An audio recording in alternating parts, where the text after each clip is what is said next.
Apa kena bokong ni, sakit ke apa?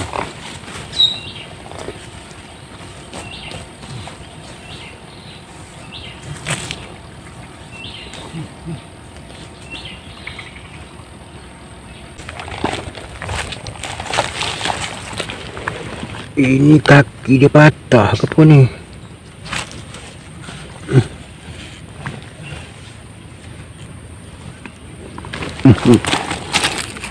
Duduk tepi. Oh.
Kita tebang apa ni, batang-batang pokok tu bukan apa. Bila air pasang ada penanda kita nak balik tu. Kita bila air pasang kita tak nampak, kurang-kurang ada kayu pancang tu, kita buat penanda lah. Itu je lah. Tapi jenuh jugalah mandi peluh dalam hutan bakong ni. Tak apa, lain kali kita senang nak datang sini, teroka tempat yang mana ada ikan tu, kita buat tu. Pasal kita titi dia bawah tu, nak penanda kita nak jalan. Kalau air pasang nanti ada penanda dia.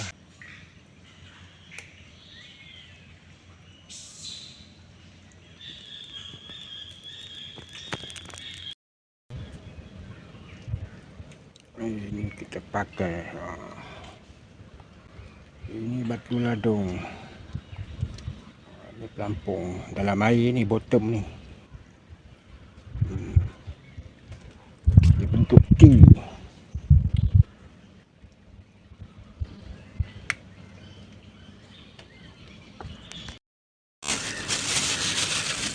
Hari di bekal makan telur je lah kan ni.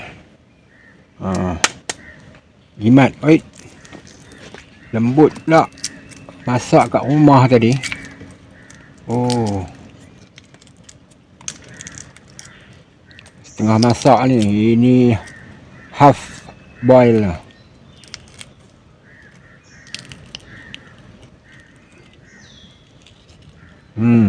Ngap sekali.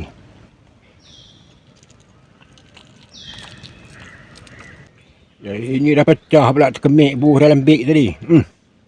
Tapi tak apalah, makan jugalah. Lepas makan telur, kita makan minum air ni. Ini kita bawa dari rumah ni, bukan beli ni. Bekeh aja ni. Ini air masak. Air masak ataupun air mati. Bukan takat apa ni laut aja ada air mati. Kita minum seharian pun air mati. Air mati maksud dia air dah dipanaskan, diderangkan air ni, lepas tu bagi sejuk. Orang-orang tua selalu cakap air mati ataupun air masak. Mungkinlah dalam ni kuman dah mati ke apa, tak tahulah. Tapi memang dari dulu ada cakap air mati. Air laut kalau mati, maknanya dia kurang berat lah, tak laju. Yang kita minum ni air masak, air dah dididihkan. Maknanya dia air mati ataupun air masak. Ini dia bekalan kita. Makan telur 2 biji, air kosong.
Belukang rupanya. Tu dia. Pak Kang.